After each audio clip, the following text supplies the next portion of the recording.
Welcome to the Discovering Leadership podcast. My name is Corbin Hannis. I'm joined by my co-host Carl Bowden. Carl, you want to tell us what we're talking about today? Yeah, so today we are talking about the fundamentals of leadership and specifically humility. Now, before we get into the topic, the purpose of this podcast is to invest in you, to invest in the fundamentals of leadership. It's to help you build your relationships, help you craft strategy in your business and in your personal life. It's also to help build a more authentic, genuine life. Now, our goal is to lead leaders. We want a community of leaders that leads by example. Now, today we're talking about humility. Some of the points we're going to cover is just putting others first before ourselves, and then admitting to our mistakes or giving credit to others rather than ourselves. And then being vulnerable in this process, admitting that we don't always know the answer, but learning from others that might have the answer. Now, today we are joined by Mike Proctor, and Corbin's going to tell you a little bit more about Mike. Yeah, thanks for joining with us, Mike. Mike is a financial planner with more than 10 years of experience. Back in 2017, he started Leading Edge Financial Planning LLC. Really happy to have you here, Mike. So, Mike, I was wondering if you could just tell us a little bit about yourself and what you're currently doing in business. Well, since we're talking about humility, I'm very humble. Actually, I want to make sure everybody knows that. Yeah, what we do in business is I started Leading Edge Financial Planning 5 years ago. Yeah, we help people to make wise financial decisions. And we fill a lifestyle type financial planning role for our clients. We help them get down to, okay, what are your core values? How do you operate with money? How do you behave with money? What's most important between you or you and your spouse or you and your family? And what do we really need to see happen here? And how can we help you get there uh, as fast as you can, or maybe reorient your timeline so that you can have some of those things that maybe you think are way off down the road in the future that have to happen, that they can happen sooner. Because at every different stage of life, like, I mean, my kids are 10, 9, and 6, and they're only going to be those ages this year. Yeah. And then they're a little bit older and a little bit older, and all these different developmental stages are going to happen, and then they're going to go to college, and they're going to get married, and they're going to have their own kids, and so experiencing different life goals and objectives looks different at every different stage of life. And hey, I just want to see people get the most out of this life, because I want people to live the best life possible they can, and I want them to not look back on it with regret. Well, when you're talking there, it seemed like you're very others focused. And I think that's very crucial to what we're talking about today, is in focusing on others and what they want. You had said with your financial services, you ask a lot of questions to get other people's opinions of, this is what I need in my life right now. This is what I want to build with my family. That's huge. That is so huge, to be others focused. Now, getting into, being humble, or just what is humility? What does humility mean to you? Yeah.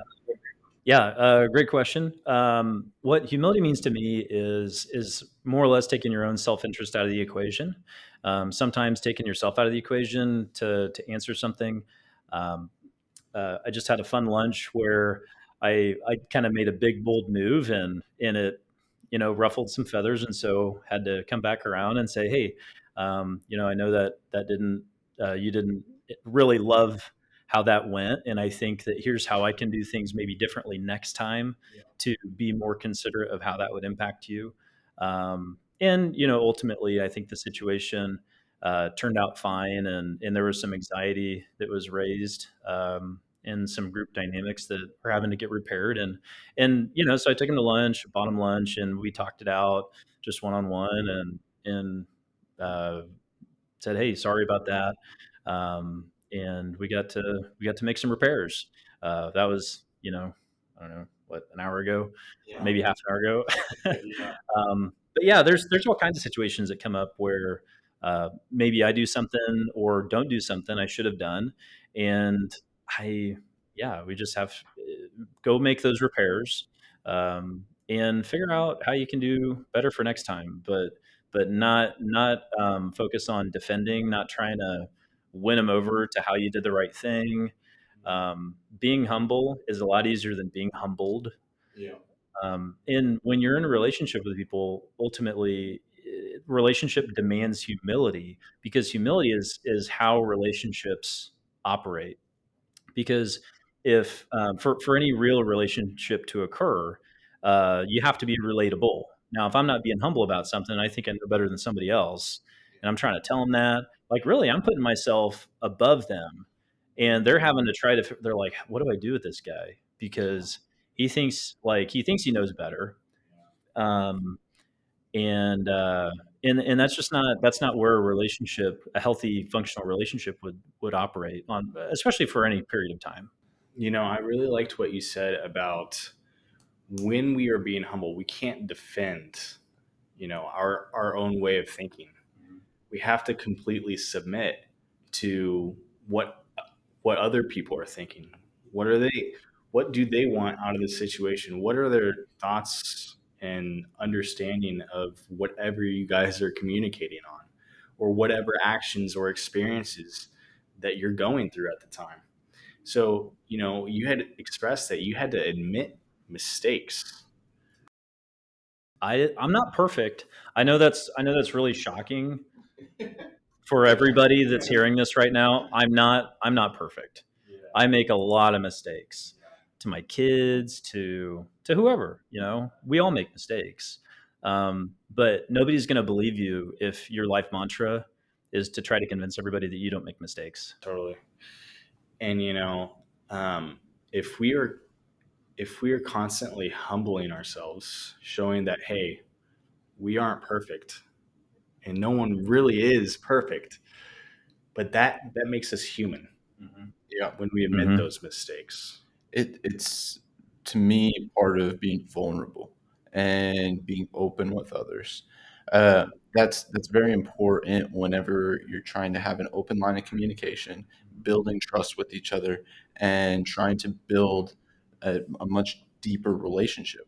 Whether that's with, say, your significant other, your family, friends, clients, team members, employees, your boss, whoever that might be, you have to be vulnerable in one way, shape, or form. How have you had to be vulnerable with, say, some of the people on your team, and how do they respond to that? Yeah, great question. And even before I get to the question, there's no thought that was coming to mind as you were talking, where in choosing to be vulnerable, I either have to choose to continue to cling to whatever false thing that I screwed up. Okay, like whether it's a false identity if I didn't screw up, or maybe I'm too ashamed to admit that I screwed up. For whatever reason, either I have to choose that or the relationship. Okay, so if I actually care about my team or care about my significant other or my kids, um, if I care about them, I'm going to own up to it. Uh, let's see, with the kids, I'll go with kids. That's an easy one. I always screw up with them. So when I do something or I say something or maybe I get short, and I can see that it hurt their feelings, I want to repair that quickly, and I really try to own up to it quickly because I don't like it standing. I don't like our relationships being without peace and without wholeness and without cohesion and closeness, because the the reality is that's not necessary. Like, we don't need to let relationships stand with so much adversity between, when we should be like, relationship is you're able to connect. Like, why wouldn't I remove the roadblocks of connection? And so the same thing with my team. There's things that like there's a lot of things that can get done, and some things higher priorities. Whether it's a technology thing, I need to go log in and do something simple. I'm a little forgetful, so I don't remember to do everything all the time when I should. And I tell them, I said, hey, sorry. And we meet every Monday morning. I'm like, hey, if there's something I need to do for you, tell me. And if I forgot to do something, I'm sorry, but tell me again and I'll get it done. But that happens a lot. But when your team knows that you're willing to own up to stuff and just say, like, I didn't do this for you and I'm sorry and I want to make it right and I'll do it for you. And like, I got your back, but maybe I got distracted and I forgot the one thing. So Yeah, that's really big, admitting that this is something you might have messed up on, saying, "Hey, I'm sorry, but I want to make this right." When you do that, it shows that you care for that other person. yeah, yeah. And not just I want to make it right. I'm sorry, and I see that this caused you frustration, and I see that this hurt you. That probably was a real pain for you. Um, and I'm gonna try not to do that again. Didn't mean to do it in the first place, and I'm sorry about that. But yeah, let me do this for you. Um, yeah, and just to fully own it. A lot of empathy that goes with what you just said there too. You're focusing on how did they feel in this particular situation. You're trying to understand that for yourself, and then saying, "Hey, I'm sorry. Let me understand who you are and how you're feeling in this particular situation and how it affects you." That's huge. That's a major quality in a leader, and it's very synonymous with humility as well. Yeah, and one of the things that I see with that is I think a lot of people can struggle with this because admitting to people that they messed up or admitting to people they fell short in one way is very difficult when they think about the factors behind it, whether it's them or something that was outside of their control. They can come and provide excuses, say, "Well, I wasn't able to do that because X, Y, Z. I wasn't able to do this for whatever reason." Um, those kind of factors, it's not that they don't matter, but it's humility is more about looking beyond them, looking beyond those factors and looking at more so the results of the actions of whether it was inaction or incorrect action. I was curious, Mike, if when you have a project, with your team, for instance, and you get this project done, you accomplish all this great success. When it comes to giving credit, um, you know, who do you give the credit to? And does any of that credit come back to you in any way? And how a follow up question to this is, how do we view leaders that take the credit? Yeah. Let's see. So if there's a yeah, I mean, if there's a project, we work on it together, and then we celebrate together. That brings team cohesion, that builds team trust, collaboration. It almost is guaranteed to work out better because we had more perspectives involved. And but yeah, the power is in the team. It's not in. If it were up to me to keep like growing stuff just by what I can do, I would be so exhausted and dead and make some even some really big dumb decisions along the way. And but the team component is how do I say this? It's a big backstop to making really dumb mistakes. Because as soon as you think that you're the one guy that's got all the right answers, you're heading for disaster. You're going to run right off a cliff. And isolation does not work well when you're leading a company. It's kind of like the it's like if I'm the head of the company and I'm a head doesn't do a lot of good if it's disconnected from the body. Yeah. It just doesn't work out well. That's true. So that team aspect is critical. Mhm. But when there's success in the team, Yeah, we all enjoy it. And what's really cool about our team is I know that we all give glory to God with it. That's definitely within our culture of uh, we all do have a very much faith component. And yeah, and I think that that's the other, as we're talking about humility, it's like, okay, how do you exercise that muscle? You have to first recognize that none of it comes from us. Yeah. and and it's like, let's talk about, let me take it a completely different place. Let's talk about fraud. Okay, how when someone steals money, what they got confused on whose money it was. Yeah. Like they thought that they could own it and it's not theirs. Or we take credit for what somebody else did. If I took credit for what a team did, I got confused on where it came from, whether it came from a team or from the gifting that we got from God. And hope it's okay that I just speak from the heart of how I view things. And but exercising that muscle, like I've got an accountability partner. This week he's currently way out of town, and but we talk like every Tuesday, and hey, he knows me well, and I know him well, and he asks me tough questions, and I can either choose to say, well, I don't really want to deal with this, or say, you know what, it's just easier just to talk about it, and own up to it, or whatever. But you have to. It's so important for us to create environments where we're exercising that muscle to be humble and to really submit to those who love us, or and it's a lot easier to do that when you set up the environment that way, because you can also set up the environment to try to keep people out.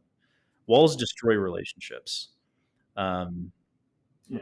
yeah, we don't need to go down the political road about walls, but like in general, like when you are not vulnerable, it cuts down the relationship potential. Most Yeah, definitely. that's huge. We have to set it up at the start of a humble environment, a place where people can come to a safe place where they can admit some of the difficulties in their life, maybe some of the mistakes, and then realizing that the team is greater than the individual, like what you were saying earlier. That is huge. Now, I do kind of want to switch gears in terms of like, you being like a manager at your company, but like when it comes to society and the current state of our society and culture, what is that when we think about practicing humility? Is our current society and culture practicing humility? Um, um, frankly, the American way is not humility. Uh, I know this is not like an Enneagram podcast, but like, um, uh, yeah, it's like Enneagram 3. Okay, so American culture really rewards hard work, success, efficiency, productivity, and also that same personality type loves recognition. That's not a bad thing necessarily, but yeah, you were talking about Mahomes, where yeah, he's like probably the goat of quarterbacks. Or I mean, he's way up there. He's way up there. Okay, he's way. He's awesome. And but yeah, and he is a pretty humble guy, even though he's on like a lot of commercials, and he comes across pretty humble. I don't know him personally, and that's the other hard part is you can see people from a distance and they can seem humble until you get to know them up close and personal, if they allow that. Because you can even know people up close and personal, but if they choose to keep you out, there's nothing you can do about that.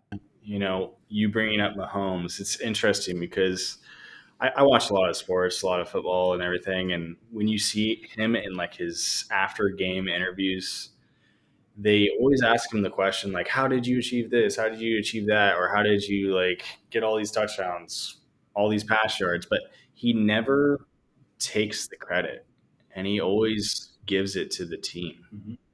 And that right there is being humble. It's not about him, it's about others. Yeah. Yeah. Yeah. Yeah, absolutely. And Tebow comes to mind too when we're talking about, as far as like kind of like a model public figure in a lot of ways.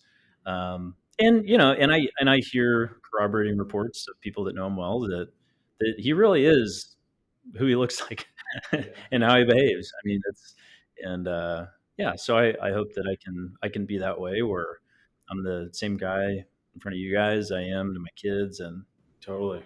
Acting with integrity, essentially.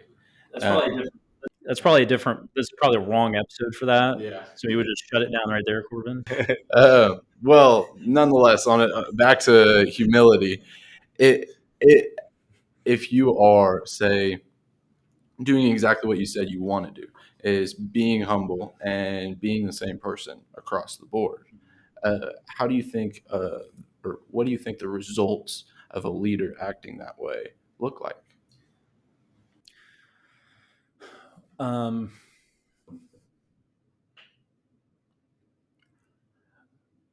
I'm trying to think because like there's a bit of a so there's it seems like there might be a I may be hearing it wrong, but a bit of a premise there. And I'm not able to be humble without like my faith in God. I really don't think that I'm capable of doing that. I can do it maybe in a fake way or like a to your face way of like what I choose to show you. But to have a heart disposition of like really wanting to be genuine and wanting to just like connect, that that doesn't come from me all by itself. Now, to maybe flip the question on its head a little bit, um, because you're asking what's the end result. Honestly, I think the end result is that I am humble, like by really my relationship with God and like what that does. That helps me be there, um, and that allows for true relationship to happen. And when my team trusts me, when my kids trust me, um, then that real relationship allows them, gives them permission to be humble. It allows them to relate genuinely with me, and it allows there to be influence in the relationship. Because without that two-way street there, really just genuine relationship, you have so many breakdowns, and it just can turn into such a train wreck when trust is lost, when people are having to perform because they feel like that's the expectation. So much happens that becomes dysfunctional when there's not genuine felt relationship. And yeah, humility, love, caring for one another, all that is foundational. And I don't produce that all by myself. I got to get that from somewhere else. That's huge. I really liked what you said, Mike, about when a leader is humble, that gives permission for others to be humble. Or if you're being vulnerable with someone, showing, a weakness or something that you didn't do so well, that gives them the ability to bring, maybe something that they didn't do so well to the forefront and bring it to the team. That's huge. And that's a massive quality in leading people effectively. So before we end here, Mike, we want to ask you if there's anything that you would like to share with the podcast audience, whether that's just an encouraging word, something about your business, whatever that may be. Hmm.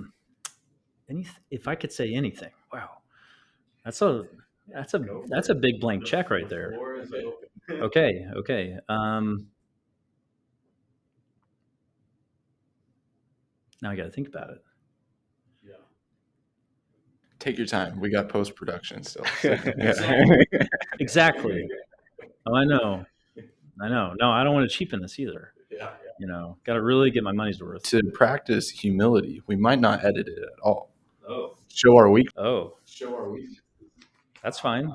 Hey, it's your podcast. That's not my decision to make. Yeah, I don't know. Yeah, it's that is tough. I mean, I think as far as it just goes with humility, I would just encourage someone that or anybody that if if there's something that it's like okay, you need to do this, or there's something you do need to own up to, um, it's like just do it. What's the worst thing that can happen? It's such a weight off your chest when you just do it.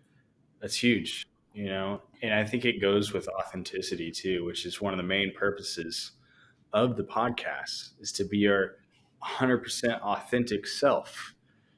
Now, when we're humbling ourselves, we're admitting some of our weaknesses or some of the things that we don't necessarily want to talk about, but it is still a part of us, you know. And when we can be 100% ourselves, the weight is lifted off, like you're saying. Yeah.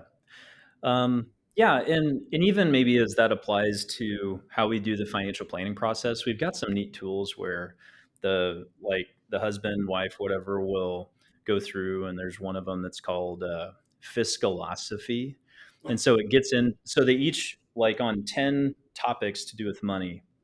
They have a slider where it says, okay, here's my I'll go on debt. Either a one is you prefer to be debt free, or a 10 is, well, let's leverage up with every opportunity. Let's make money with other people's money.